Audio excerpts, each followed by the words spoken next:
Well, thank you so much for coming along to our session, which is on reversing our reliance on ultra-processed foods.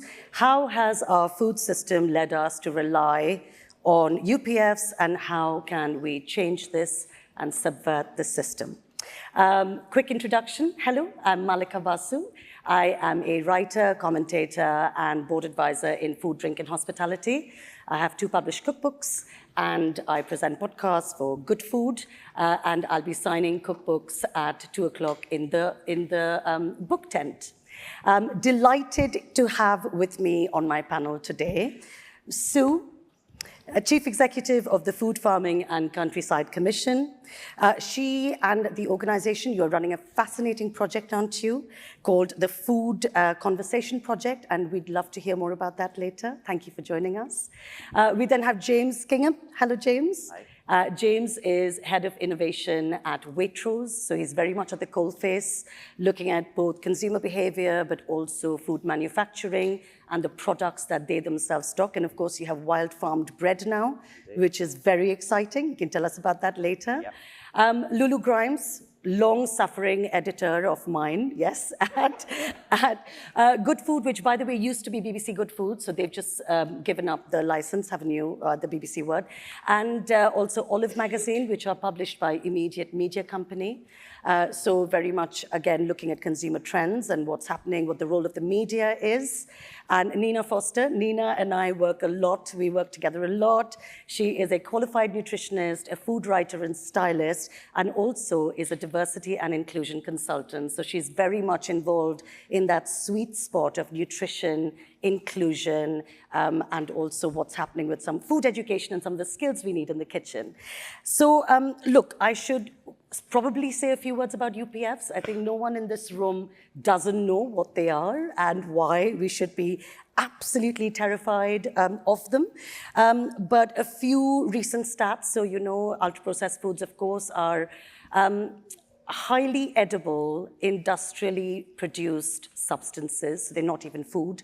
They're designed to be hyperpalatable, which basically means we can't stop eating them. Britain has the highest levels of UPFs in the diet.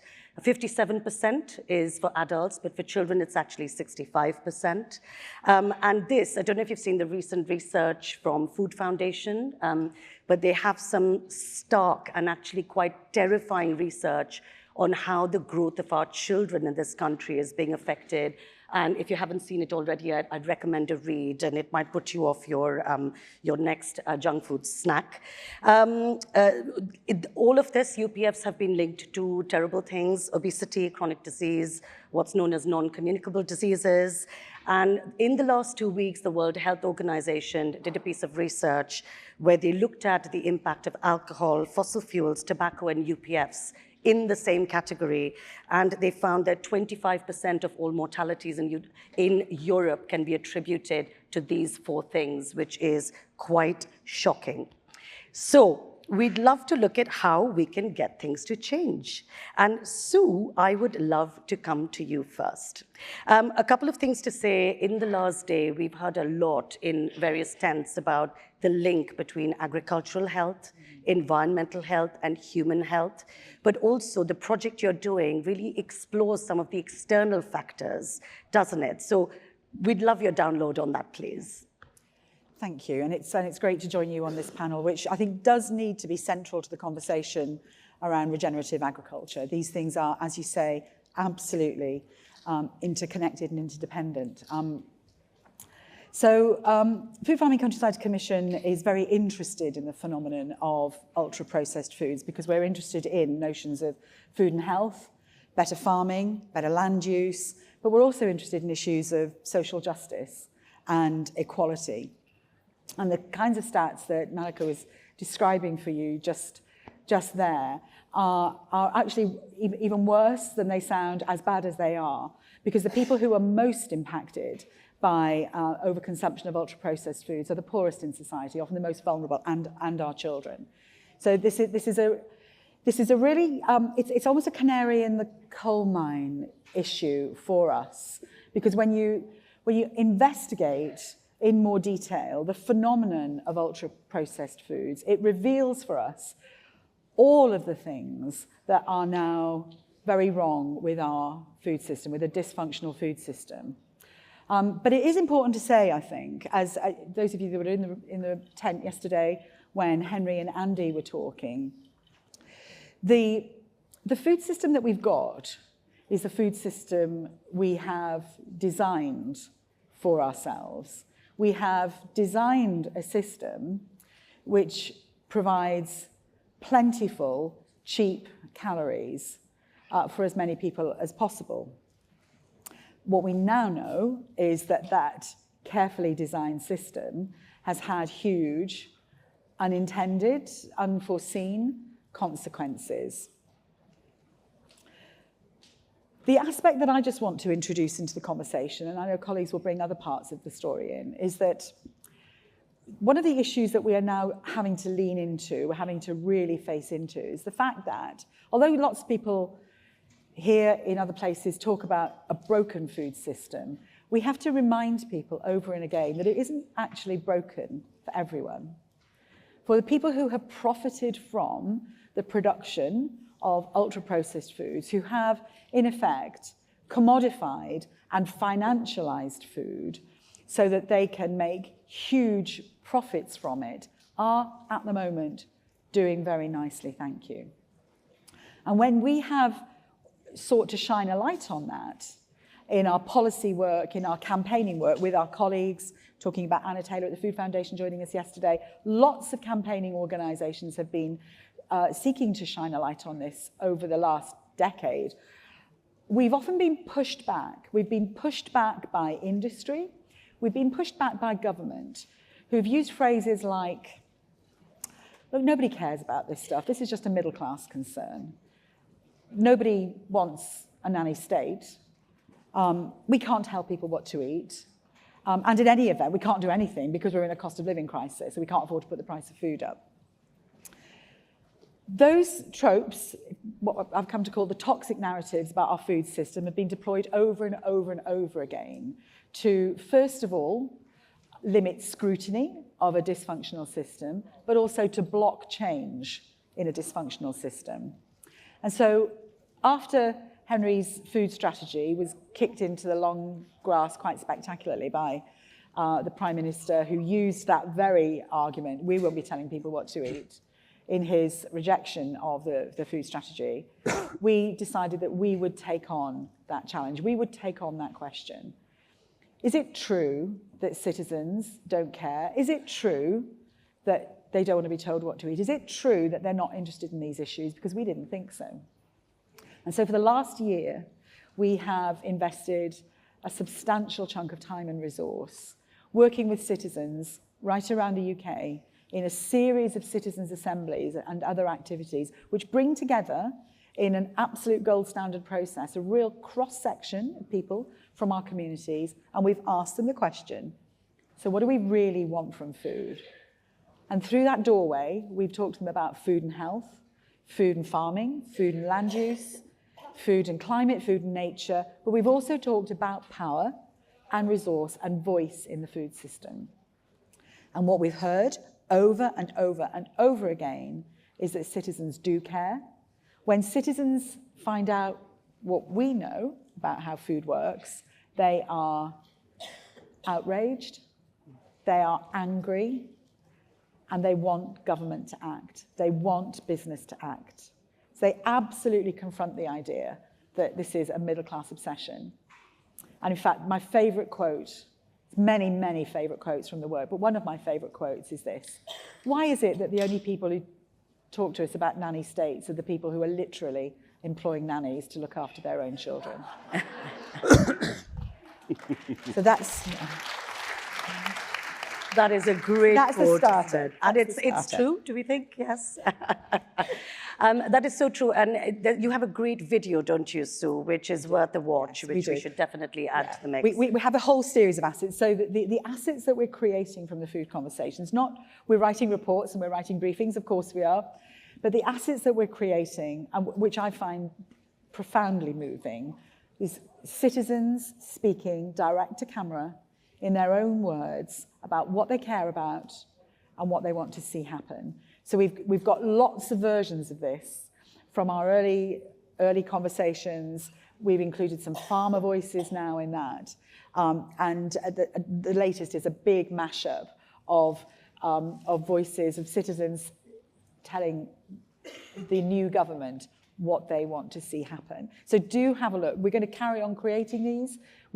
I find them really powerful. And actually, we find that policymakers and politicians find them really powerful because they are getting a glimpse of what citizens, their voters, actually think and feel, which is often very different to what they're told people think by industry lobbyists. So it's a very, very strong and authentic counterpoint to the amount of lobbying that comes from the industry to slow or even abandon the pace of change. Thank you for that, Sue, and such a great project that, Nena, I'd love to come to you next, please, because you're very much on the other side of the spectrum, aren't you, you're on. And you're looking at that invaluable skill that underpins so much of this, which is cooking skills and food education. And we've also heard a lot in the course of yesterday and, well, in the industry generally, is that we're missing very fundamental food knowledge and cooking skills are quite absent. So what is your experience on the ground with this? Yeah, so I should say that I came to food by way of public health. So I was a public health academic and researcher for the best part of a decade and was really just fed up of seeing the research and seeing how the intersection of inequalities impacted on people. And you would see the descendant of multiple comorbidities or health conditions in people with lots of intersections of inequality. And I decided that I wanted to actually be on the side that provided people with the skills and the knowledge to look after their own health. And food was a way of doing that. And so in my career of working in food, I've supported individuals to learn the skills, to acquire the knowledge, and also working with them in a coaching capacity to build the motivation and skill to make these sustainable changes in their lives in order to eat food that is supporting their well-being.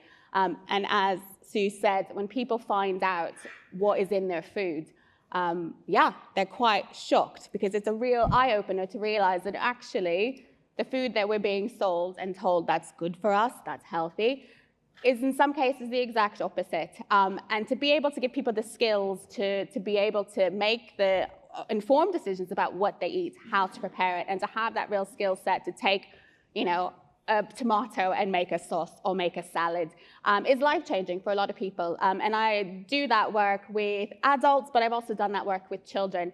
And I think the argument around what we're feeding our children and how that's impacting on their health, I see it firsthand. So I used to work as a primary school chef. So I'd work teaching kids cookery in a tiny kitchen. And, we know there's lots of arguments around what children will or won't eat. But again, I found in my experience of working with children that they are curious. And when you give them knowledge and you give them skill, they make the choices that feel most intuitive and natural to them. And that's not necessarily eating things out of shiny packets. So it's been really, I think, eye-opening for me to have that on-the-ground experience of taking what I know from the research, from the science, from my own kind of self-study, and working that into supporting people on the ground day to day and doing that. And I think, again, learning and building those skills is transformational. And I think those are skills that are very much lost because the convenience culture has taken over. And again, ultra-processed foods are kind of being slipped in more and more. We just don't have the time or the interest or, I guess, the knowledge to really understand what's in our food. So we make choices and continue to de-skill ourselves, I think, in that space. So it's really important to be putting those skills back into individuals, into communities, and again, into our children. That's great. Yes, 100% agree. Have you seen a difference in the last few years with the cost of living crisis and the economic climate being what it is? Because one of the challenges is that UPFs are actually quite cheap, aren't they? They're a cheap source of food as opposed to cooking from scratch, which has the perception of being more expensive. But we know with our food writing hats on that you can do things like batch cooking. There are clever ways. So what's your view on that? Yeah, so I teach people how to take just your basic staples and make delicious things. So it doesn't, I think also we have to suspend what we do as food writers sometimes because people often see these amazing plates of food and they think, I need to know how to make that. But food doesn't always have to look and be, presented like that. It doesn't need, 45 ingredients to taste nice. So I think it is about teaching people how to use the very basics. An onion, you can take an onion and you can make something very delicious from just an onion with a bit of oil if you know how to do that, but you need the skill, you need the knowledge. But the cost of living crisis, of course, it's impacted everyone. I mean, you know, my weekly shop personally has gone up £100. And, you know, if you are really strapped from an income perspective, you can afford that buffer. But I think there are ways to, you know, buying things in tins, buying things frozen, bulk buying, batch cooking. But again, having the skill to know how to make things go further, how to use things more versatilely is really important. And I also do a lot of fermentation. So I teach people how to ferment things. So if they're growing their own, or if they have a surplus, or if there's something in their fridge that might go to waste, you can ferment it, have something in your fridge that's delicious, but also, you know, good bacteria, good for the gut, and it doesn't go to waste. So I think there's definitely a valid argument in that, and it is not one that we can't take lightly. But I think, again, we can circumvent it through getting creative, but also really just having the skills to do that is really key. Yeah. Great, thank you very much. Lulu, on to you next, the role of the media and consumer trends, please. What are you seeing? Well, I am an eternal optimist, so I've got quite an optimistic spin on the future. So you've talked about skills sort of slacking off, but actually what I'm seeing is a slightly different story going into the future. One of the things that TV, social media, and those kind of medias has done has brought cooking into people's homes in a very different way. And it's more like entertainment, but actually what we see coming through as people searching our recipes is actually there are a lot of young people out there who do not have a fear of cooking in the same way that their parents might have done if they hadn't been taught. They are the kind of, I've seen someone on telly do it, I'm going to give it a go. And so there's actually a whole load of consumers and cooks coming through who look at things slightly differently. So to illustrate that, take the mug cake. I mean, you might think mug cakes are dreadful things. There are quite a lot of recipes which I don't particularly like, but all over the place there are kids and young adults thinking, you know what, I can make a cake, I only need a mug and a microwave, and I only need raw ingredients to do it. And that's a great thing. Air fryers. Air fryers are huge at the moment, and they also mean that people who've bought an air fryer because for various reasons it makes cooking cheaper, the fuel costs are lower, they can feed their family quickly, but they're all starting to make things in air fryers which they would have done in their oven, but you know, they may not need so many ingredients, so much fuel, or so much time. So we're seeing our recipes that people are looking for go through from sort of basics through to more and more interesting things that you can do in an air fryer. And then you've got what I call, you're absolutely right, people are really invested, they do want to eat good food, and we can see that coming through. And just out of a business perspective, obviously I work for a food media company, we are a business. We are just about to put out a small recipe book which is full of recipes which don't use ultra-processed food or processed food in them. And we would never have pushed the button on printing a book like that unless we knew the consumer demand was out there. So the consumer demand is out there. It's definitely out there. I mean, as a brand, Good Food is 35 years old this year. You know, we've based on scratch cooking in our recipes. We have a huge consumer base.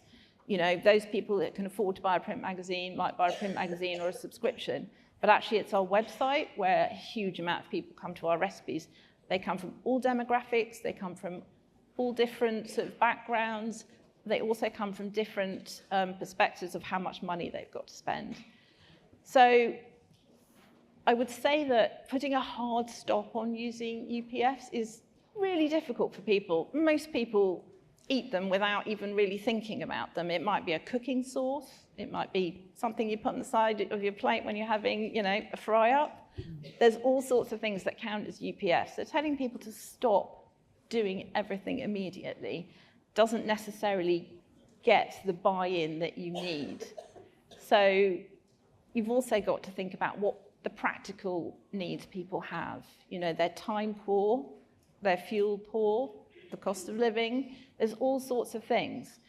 But where I would say that probably industry can make quite a bit of difference, and that's from the farming right through to the brands, is there are better brands in virtually every category of food you look at. So take, for example, a ready-made pastry.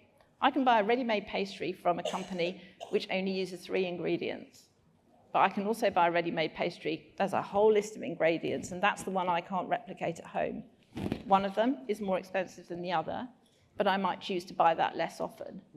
But if someone is then going to make a tart or a quiche or something, and they're going to put a whole load of other real ingredients in it, then I'm making an allowance that they might buy one thing which might count as a UPF in order to make that recipe, and that's a halfway house. And then people, if people do have time, then maybe they will make their own pastry. And I think we have to think about what people need, what people want, what people have available to them, and it's kind of like an incremental journey. You can help people along the way, and you can feed people through with the skills of maybe learning to roll out your pastry first and line your tart tin or whatever it is and put it in your air fryer because you can. And then you might work towards, learning the skills of actually making the pastry yourself. So I think there's quite a lot of work that you can do and a lot of stories you can tell around food, because actually that's really what gets people engaged, is telling them a story from start to finish. One of the issues I have, which I fight against every single day, is social media. So you get recipes and someone will sidle up to me and work and go, this one's gone viral on TikTok, we should definitely do this. I'm like, no. I saw one on TikTok yesterday which was billed as a crisp salad. Oof. It involved tipping 3 different packets of crisps into a bowl and mixing them together. That is not a gosh. I haven't seen that one yet, that's a good thing. But that is what also younger generations or anyone who's, a TikTok scroller is seeing. So there's also sort of the fight against that. But then you also have to balance the enthusiasm for maybe actually going into the kitchen and making anything at all. It's like, how do you lead the person from the crisp salad or the ramen noodle bowl into making something that's better and possibly teaching them skill along the way? So ramen noodles is quite an interesting one. It's huge, it's just a packet of noodles. But you can put it in your saucepan, add your boiling water, and that's what you've got. Or you can add all these other things and you may end up learning some other skills all the way, or actually adding so much more goodness to it that actually what you end up with is not so bad in the long run. So I am optimistic about the future. I think people do have more skills now. I think they are invested in food. I think there's a lot of gadgets coming onto the market that do help people. And I think really that I've met quite a lot of producers and brands that are really invested in actually making food better. And I've met supermarkets and I've met all sorts of people, and I do think there's a real will. But I do think we need to join up, because we live in a world that is like this enormous matrix and everyone's doing their little thing. And what is really needed is everyone just needs to come together and actually sort of align themselves to how we think that food should be produced, what kind of food should be produced, but still allowing that actually there's a lot of different consumers who need to consume in a lot of different ways. And they would be, I think, delighted to be given better food to eat. Well, that was full of hope, but also quite realistic. I think some of the conversations I've been having is that UPFs on their own aren't bad. Like, it's easy to say, for people to say that, look, we should eat like our grandparents did. But the reality is we don't live like our grandparents did. We lead very, very different lives. And one of my shameful stories is that I went to a UPFs event and I left, so I'm a single parent with 2 teen kids, and I basically left them a packet of instant noodles and an apple each for dinner before I went down, because I couldn't actually get a chance to cook anything, and there just wasn't anything to sort out, and it was a shameful moment. But this idea that we do have to pick our battles, and actually there are things we can do to lower the levels perhaps, or just raise a bit of knowledge around the issue. And you were talking a bit about supermarkets already. So I feel like, James, have we left the best to last? I don't know. What do we think? I guess that's a nice segue. But James, you stepped into the fray because we were due to have Martyn, and thank you very much for coming along. We'd love to hear from you about the role of retailers in behavior change, both with manufacturers, but also with consumers, because you're kind of at that middle point, aren't you, of the two, the cross-section. So some words from you, please. Yeah, absolutely. And kind of as I was listening to the rest of the comments here, as a retailer, we're in a unique position because we are at the coalface of what the customer is doing and what the customer is choosing, and they are coming into our stores and they're presented with a multiple of choices. And that's something at Waitrose that we really try to give them. We give them choices. We give them kind of healthier options. We have options that do have kind of some UPF ingredients in that's natural. I think it's fair to say that nutritionally, not all UPFs are the same. I think sometimes there's a kind of a phrase of UPFs and all UPFs are bad.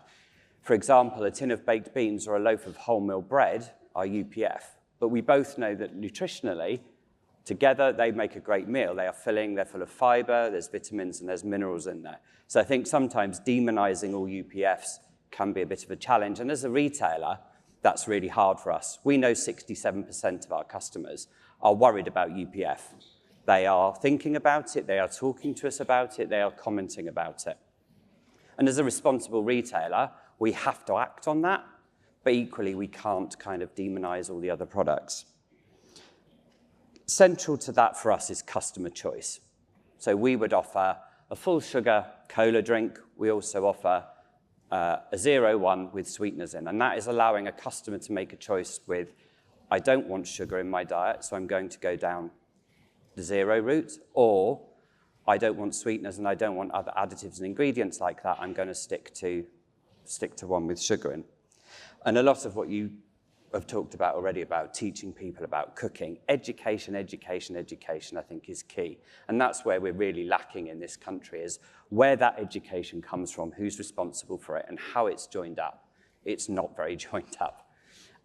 But we put out over 100 recipes every month, both in Waitrose Weekend, in our food magazine, on our websites, and they are all built around using our good health products. We have over 2,000 of them in the range, and they range from chicken breasts and fruit and veg right through to our cook's ingredients, which Mallika knows very well as she helped us with the range. And they are minimally processed pastes, and you can make delicious meals with them. So we're signposting customers to that all the time.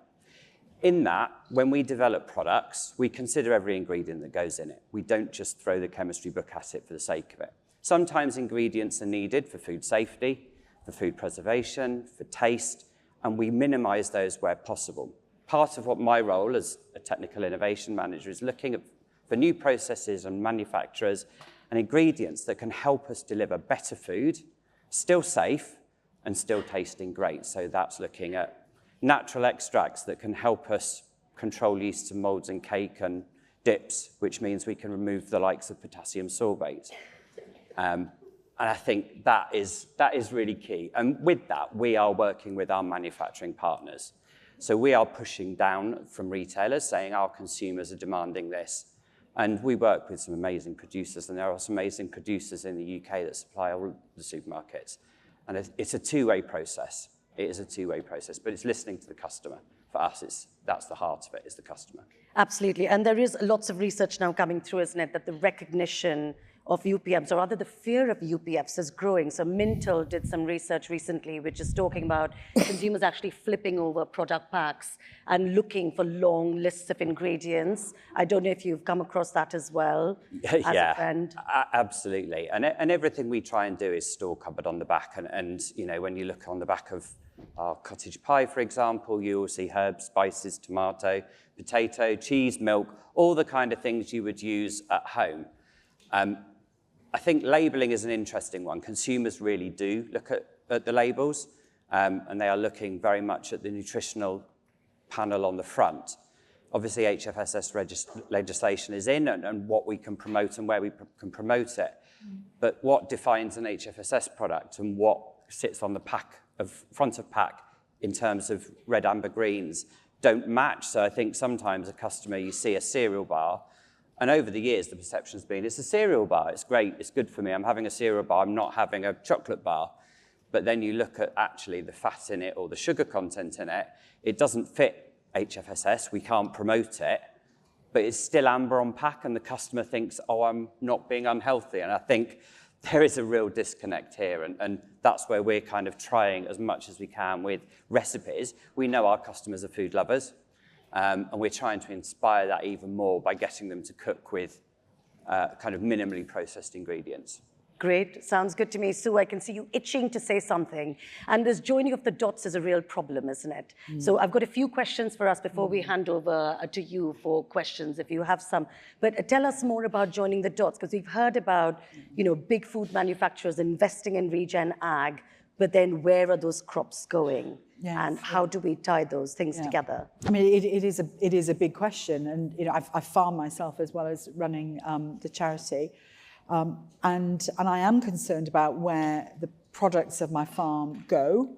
I'm certified organic, and we aim for pasture-fed products too, livestock, and I want those products to go into a really healthy food system.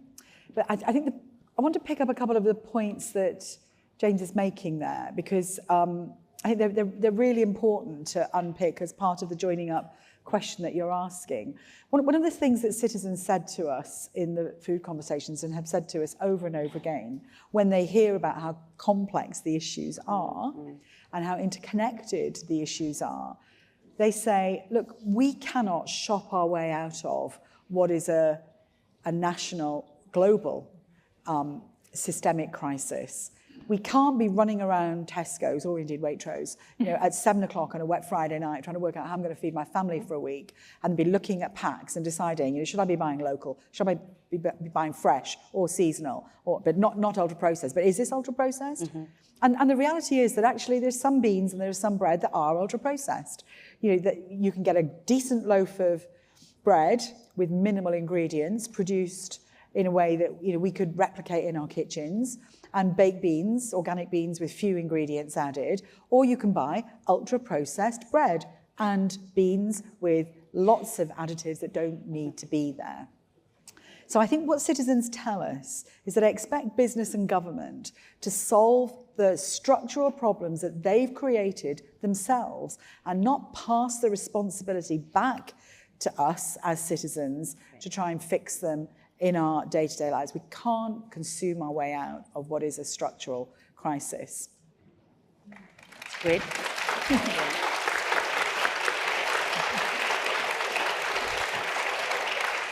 That is an excellent point, very well made, Sue. And the question I have linked to that for Nena and Lulu is, do people actually understand? Actually, let's ask the audience. Do you understand what constitutes UPFs? Would you be able to tell the difference between process? Raise your hands if you're not clear what UPFs are. Oh, shoot. Okay, I'm in a minority. No, we're good. There's quite a lot of us that don't actually get right. And so how do you think that's affecting the conversation and the ability for us to flip the switch? Is it clear to people what UPFs actually are, and processed food versus UPFs? Yeah, probably not. But I think often when I'm working with people to try and help them get control of that, I talk about shiny packets. If it comes in a shiny packet or some packaging that you can't recycle or compost, it probably is. But again, like looking at the labels helps you to figure that out. And I also teach people the supermarket trick. So going around the perimeter of your supermarket, shopping in the fresh fruit and veg, maybe your fishmonger, your butcher, the dairy counter, and then maybe the bakery, and avoiding all the middle aisles, because that's probably where all your UPFs are. That's a top tip. I learned something new today. Yeah. Well done, Nena. Lulu, what about you? I agree. I think it's very difficult. I mean, I was reading back over all the articles we've got on on goodfood.com of, about UPFs, and actually a lot of them, sort of say it is very difficult to tell sometimes. And there, as you say, there are a few things. If you can't replicate it in your own kitchen is one of the, if you're going to make that loaf of bread and you look down the list of ingredients and there's 15 on there that you never have in your own kitchen, then it is probably that. But I think one of the things also needs addressing is it's very hard to read a label if everyone doesn't call everything the same thing. You almost need sort of some kind of, directory of ingredients to try and work out, particularly with sugar. There's all sorts of things that might look like a better sugar, but isn't necessarily a better sugar. And I think there's quite a lot of work to be done around that. It's like, can we just have everything in plain English, please? And can we write down things that we understand? And if it is what it is, just say what it is. And I don't ever want to look up an E number. because I haven't got the time, as you say, if I'm Such a busy. good point. Yes, absolutely. Thank you for that. And then, James, if I might come to you, I have two questions for you, please. One is, we're hearing a lot from industry about the need for legislation. And I wondered if you had any thoughts on that, is question number one. And question number two is, what can you actually do to support food manufacturers who are doing the right thing? And with regen ag, one of the big pieces is that the margins are often the same. And could you do something? Could you make more room and space and offer special gifts, perhaps, to like the food manufacturers and the good companies that are coming through? So that's my two questions for you. So I think that's an interesting one. Legislation, I think, is needed because it creates a level playing field and it creates a framework with which we can all work, whether that's in policy, whether it's in recipe and content, or whether it's us as retailers. And kind of as legislation came in about traffic lights on front of pack, it was harmonised. Whether you go into Tesco's, Sainsbury's, Aldi, Lidl, or whether you're coming into Waitrose, you know what you are getting when you look at the red, amber and green on front. And I think, absolutely, it's hard sometimes to think we can legislate our way out of it. And I don't think that is absolutely, it's not going to solve everything. But it does help create a framework so that we are all saying the same things. And a UPF is defined the same everywhere. And a customer then has absolute clarity on what they're doing and can make informed decisions. In terms of kind of regenerative agriculture and manufacturing, so Waitrose have a farm. We're the only retailer that does the Leckford estate, which is a leaf demonstration farm and has been regeneratively farming now for many, many years. And just a few months ago when we launched our Farming for Nature. So we grow wild farmed there, but all of our wheat is regenerative. We are starting to use that and really play up to that with our customers. So back in February, our executive director said, James, I want a regenerative agriculture loaf, in-store bakery, and it needs to be on the shelf 1st of May. It's 11 weeks. Anyone that knows retail knows that a new product to market is about 9 months. So 11 weeks with packaging is a tall order. But we did it, and it's out there, and it has sold beyond our wildest expectations, to be honest with you.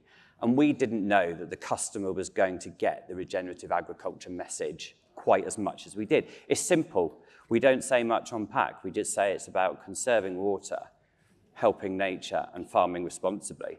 But that's struck a chord with customers. We're really pushing that down into our manufacturers. As I said, 2,000 farmers that we work with across meat, fish, dairy, and we are working with them to farm regeneratively. That product, that wheat, that meat, then ends up at further processing, whether that's going into our ready meals, our sandwiches, and we are actively looking at that supply chain right back. So we're not just looking at our sandwich manufacturer. We're going back and going, okay, what can our wheat farmers do that we can feed into the bread so that we've got regenerative agriculture bread, chicken, all of that coming together into a final product. That's great.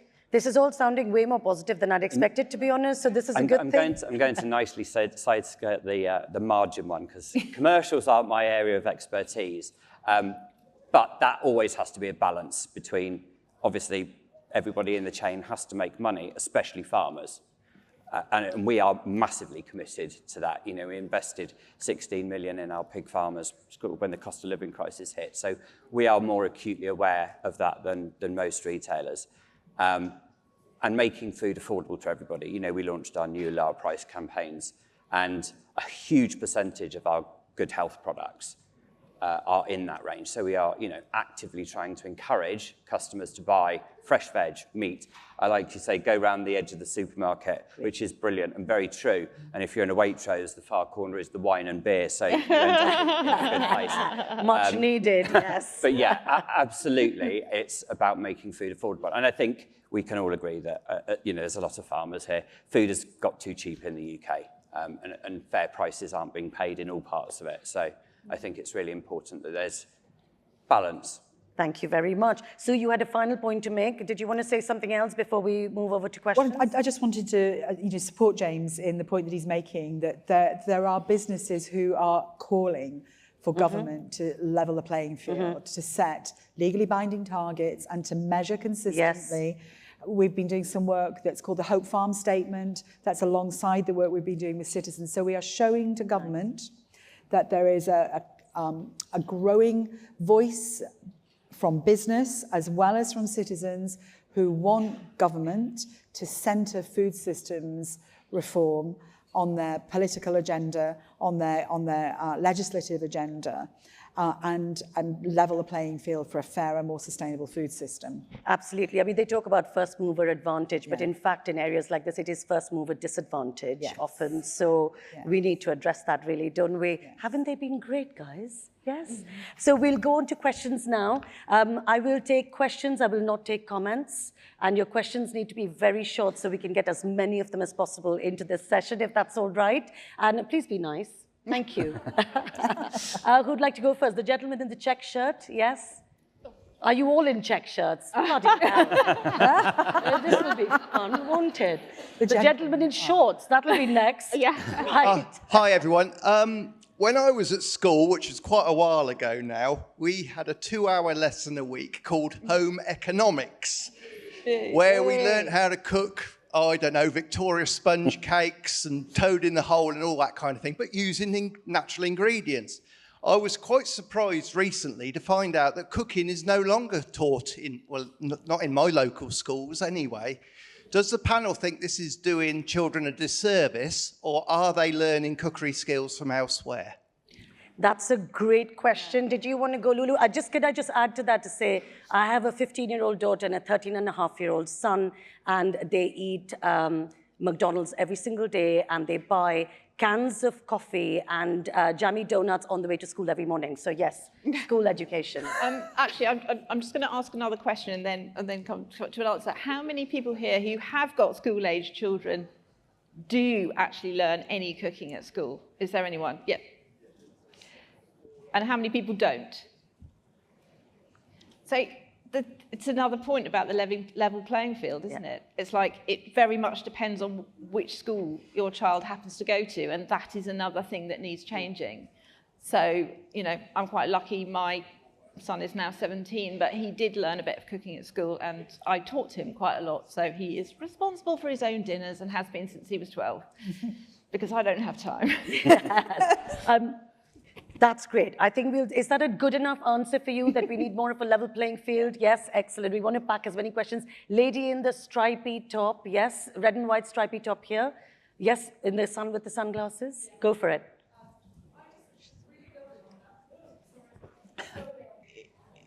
In joining up the dots, when we're looking at children's education and in cookery in schools, how do we make government understand that an investment in education and children's education is also an investment in health and an investment in environment? And what do we do to push that forward? I think that's a really, really important point. And in the rundown to the election, colleagues have got some really clear campaign asks around free school meals, healthy free school meals, standards for free school meals. You know, our citizens were astonished to find out that there are no standards for children's meals in schools, at least not on the statute books. Some schools do a really good job, but others simply do not. And I want to bring in perhaps the other side of that coin too. So for every £5 that's invested in healthy eating messaging from government through public health, at least £200 is spent by the industry in advertising and promoting junk food. And so when kids are going to school and they're passing McDonald's and chicken shops and, you know, the cheap food shops before they get to the school gate, that just wipes out all of the educational messaging that government is otherwise investing in over here. So one of our big asks, one of our campaign asks for the next government is that Treasury should be paying serious attention to the kinds of policies that their colleagues in health and in DEFRA are exploring, because these, the absence of action is having a clear line of impact to what Treasury can and can't do with the money that it otherwise has to spend, shoring up those business models and paying for the impacts of those business models elsewhere in society, whether it's in our health or in our environments. Great, thank you very much. That's great. We have another question there. Hi, can you hear me? Yes, hi. Thank you. I wish I shared your optimism. Maybe it's because I live in South Wales and I've recently done a chefing MVQ at a college with a lot of 16 and 17-year-olds who are very, very unwell. And they're unwell because they don't have great food choices and they eat almost 100% UPF diet. We have a generation now who are going to die younger than their parents. You're probably all aware of this. It's a massive problem. Now, I would hope that government and business are looking at radical solutions because your customers are going to be dying. And that really should get you to sit up and think about this. And my particular question is, why can we not set up funds to come up with creative solutions for food that is convenient but doesn't have UPFs? By this... It's a great point, yes. By this, I mean, we talked about batch, cooking, batch cooking, freezing. We do it at home without UPFs. Why can't supermarkets have ready meals with no convenience stocks in them? Well, could we set up funds, James? I mean, could we do that? As a business, we invest a lot of money in lots of different areas, health, farming, etc.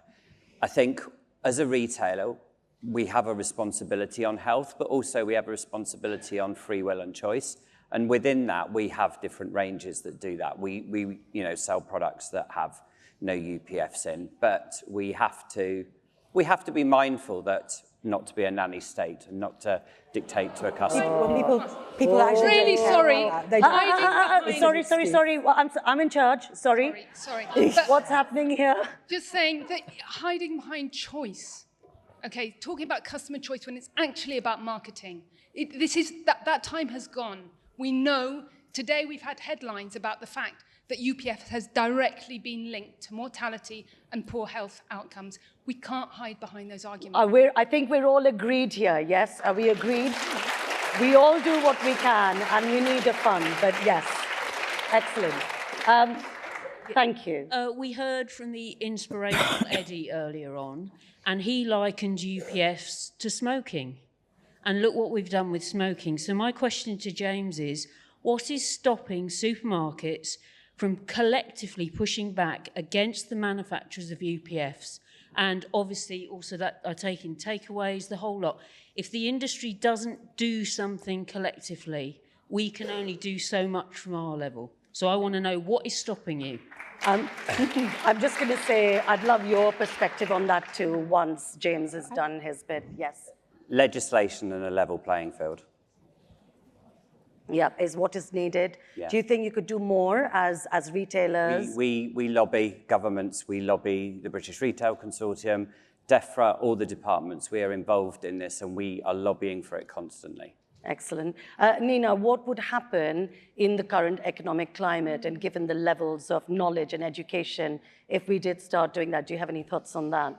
Oh gosh, I think I completely agree with the crisis, and I think it is quite frightening, and I think we do want to hold people account, but we do have to also take some responsibility. Once we know, we need to do better.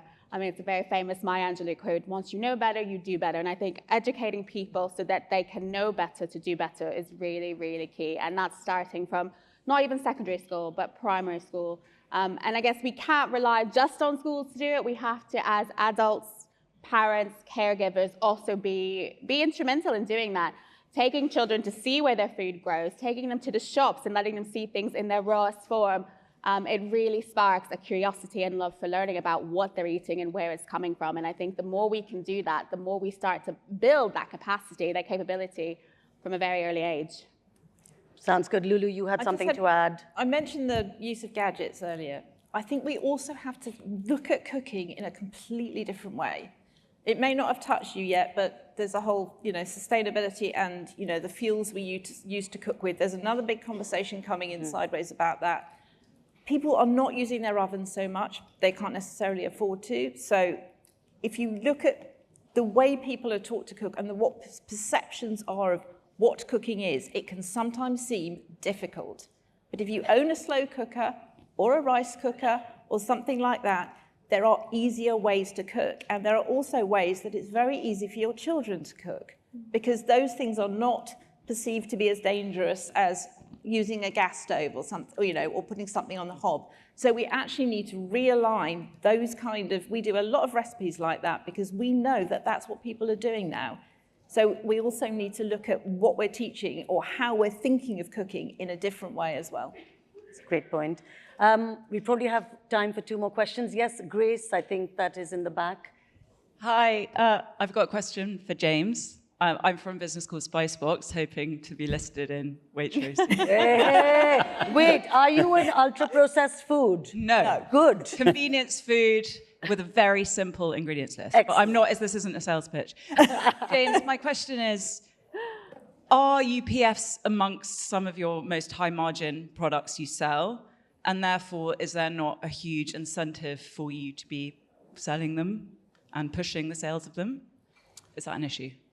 I can't talk about commercials, obviously, because, you know, it's sensitivity, but we do not.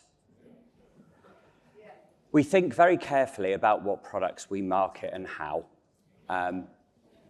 We don't do it based on somebody paying us a lot of money to push certain products. Is that special to Waitrose, or is that No, that's retail in general. That's retail. And is that because you're taking the public health piece more seriously? Is that a more recent thing? Yeah, definitely in the last kind of 5 to 10 years, that what we promote and what we kind of really want to get across to customers is now pushing more towards the fruit and veg and meat and scratch cooking. We know our customers like to scratch cook, so we push that in terms of promotions quite a lot. But we can all agree that there is a lot more that can be done. Yes, yeah. I think we're all agreed on that. Great. Another question. Where have we got? Oh, we've got one here. Yes, sorry, I haven't looked this side. Sorry about that. That's okay. In a while. Just looking at the food labelling and on the front, the traffic light system, far less complicated than the back, but there's no mention of proteins, minerals, or vitamins in that traffic light system. Wouldn't that make people better informed so they can actually make their own choice? That's a great question, especially if you look at a lot of UPFs use those claims to actually make the products more attractive. So that's a great question. Who'd like to take that? I can start on that. Go on, Nena. I think there's just a basic level of nutritional education that people just don't have. Understanding those core basics and what you actually need to eat in a day or across a week or whatever else. And I think that information is vital. And a lot of people just don't, even adults don't understand like what their bodies need nutritionally.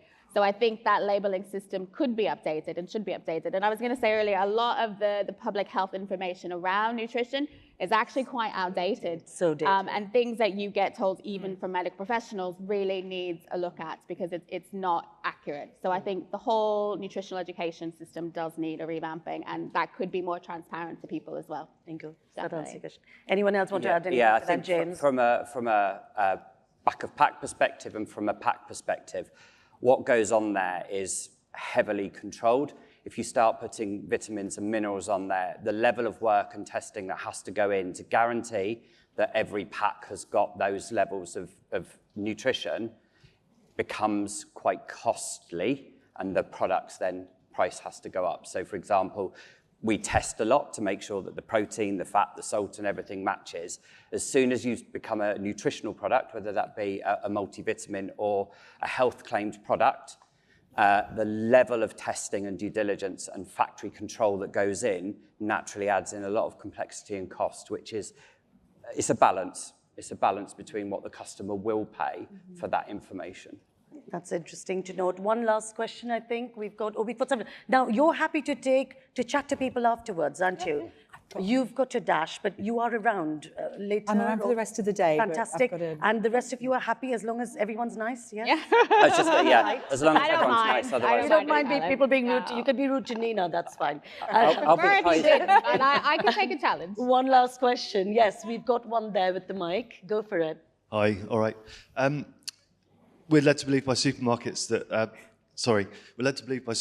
that customers want visually perfect produce, lean meat, for example, and yet you put a Wilder Farmed bread loaf on your shelves and you were surprised by the uptake. So are you dumbing down to customers, and can you move away from the obsession of aesthetics towards taste and nutrition, which might get people to engage more with fruit and veg, and if not, why not?